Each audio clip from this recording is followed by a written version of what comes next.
మా ప్రియులారా, ఈ సాయంకాల సమయంలో ప్రభువైన యేసు క్రీస్తు నామమున మీ అందరికీ శుభములు తెలియపరుస్తూ ఉంటున్నాం. యేసు ప్రభువే లోక రక్షకుడు అని మేము పాట పాడుతూ వచ్చినాం. ప్రియులారా, యేసు క్రీస్తు ప్రభువారు సర్వలోకాన్ని సృష్టించిన సృష్టికర్త అని బైబిల్లో రాయబడి ఉన్నది. అంత మాత్రమే కాదు, యేసు క్రీస్తు ప్రభువారు లోక రక్షకుడు అని పరిశుద్ధ గ్రంథము బైబిల్ తెలియపరుస్తూ ఉన్నది. బైబిల్లో ఈ రీతిగా వ్రాయబడి ఉన్నది: తన ప్రజలను వారి పాపముల నుండి ఆయనే రక్షించును గనుక ఆయనకు యేసు అను పేరు పెట్టుదువు అని. ప్రియులారా, యేసు ప్రభువారు పాపులైన మానవులను వారి పాపముల నుండి రక్షించే రక్షకుడుగా ఉంటూ ఉన్నాడు. ప్రియులారా, గమనించండి, ఎవరు పాపులు అంటే బైబిల్ గ్రంథం తెలియపరుస్తూ ఉన్నది, ఏ భేదము లేదు, అందరూ పాపము చేసి దేవుడు అనుగ్రహించే మహిమను పొందలేకపోతున్నారు అని. ప్రియులారా, గమనించండి, లోకంలో జీవిస్తూ ఉన్న మానవులందరూ ఏ భేదము లేకుండా పాపులుగానే ఉన్నారు. మానవులందరిలో పాపము లక్షణాలు ఉన్నాయి. పాపము అంటే గమనించండి, దేవుని యొక్క మాట వినకపోవడం పాపము. అంతేకాదు, అబద్ధాలు ఆడటము, మోసం చేయడము, చెడ్డ మాటలు మాట్లాడటము, చెడుగా తలంచడము, అన్యాయం చేయడము, దొంగిలించడము, ఇవన్నీ కూడా పాపపు లక్షణాలే. ఈ లోకంలో జీవిస్తూ ఉన్న మనుషులందరూ పాపులుగా ఉన్నారు, పాపపు లక్షణాలు కలిగి జీవిస్తూ ఉంటున్నారు. ఇలారా, ప్రతి మానవుని హృదయంలో పాపము ఉంది. ఈ పాపము చాలా ప్రమాదకరమైనది. గమనించండి, ఎవరి హృదయంలోనైతే పాపం ఉంటుందో వారెంతో పాపాన్ని బట్టి నష్టపోయేవారుగా ఉంటూ ఉన్నారు.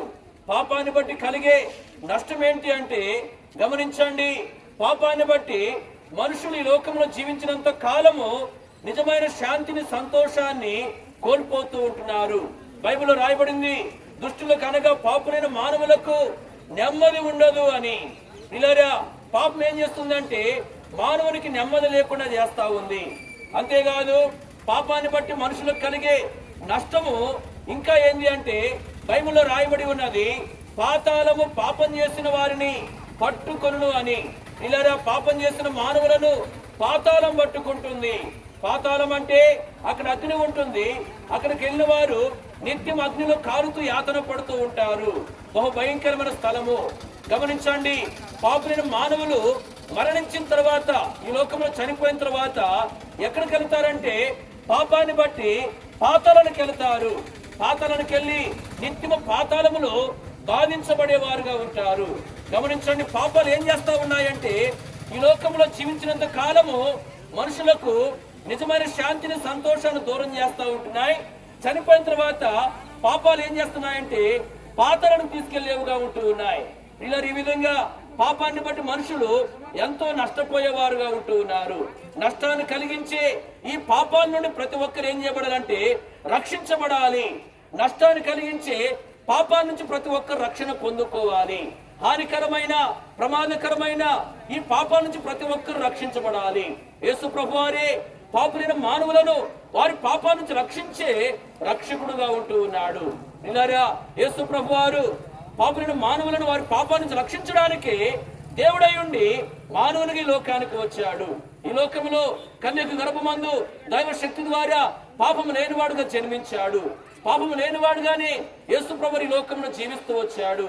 ఇలారా, యేసు ప్రభువారు పాపులైన మానవులను వారి పాపాల నుంచి రక్షించేదాని కొరకై ఆ గొల్గొతా కొండపైన 2 కయ్యలు 3 మేకుల మధ్యలో వేలాడి తన పరిశుద్ధమైన రక్తమంతటిని చిందించాడు, తన ప్రాణం అర్పించాడు.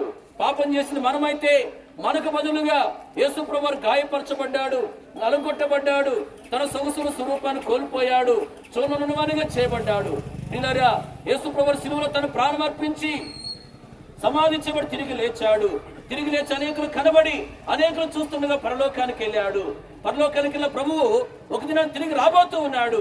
మా ప్రియులారా, గమనించండి, యేసు ప్రభు వారు ఈ త్యాగమందు దేని కొరకు చేశారంటే పాపులైన మానవులను వారికి నష్టాన్ని కలిగిస్తున్న పాపాల నుండి రక్షించడానికి.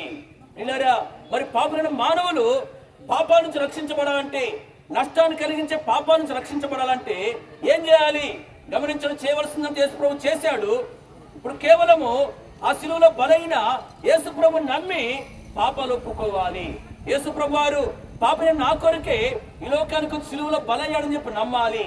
నమ్మి హృదయపూర్వక ప్రభు నేను పాపిని, పాపాన్ని బట్టి ఎంతో నష్టపోతున్నాను అని పాపాలు ఒప్పుకోవాలి. ఒప్పుకుని క్షమించమని ప్రభుని వేడుకోవాలి.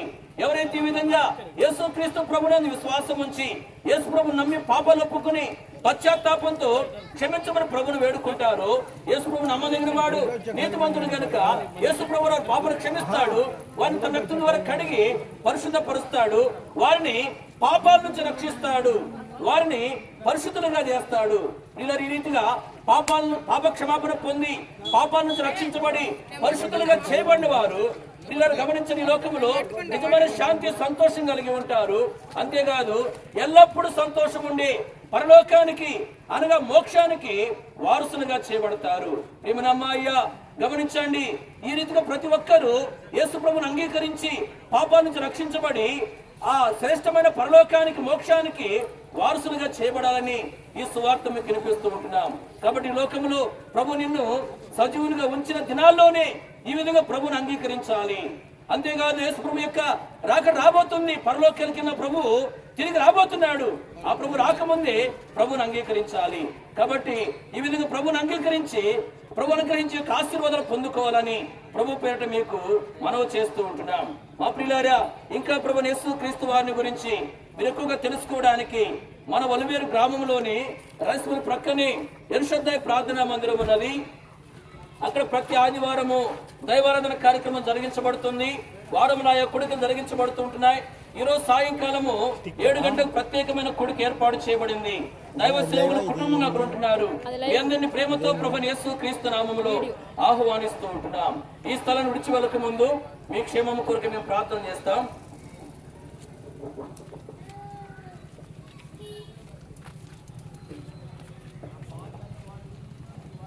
ప్రార్థన.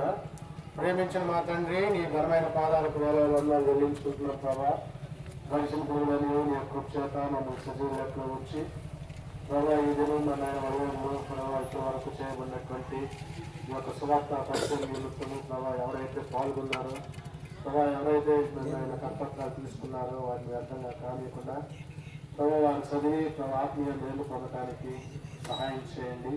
ఇంతవరకు మీరు చేసినటువంటి మరి ప్రతి విధమైన మేలుకై నేను స్తుతిస్తూ ముందున్నటువంటి సువార్తలో కూడా మరి ఆయన మీరు జ్ఞాపకం చేసుకొని సహాయం చేయండి. యేసుక్రీస్తు ప్రభువు వేడుకుని ప్రార్థన చేస్తున్నాం తండ్రి.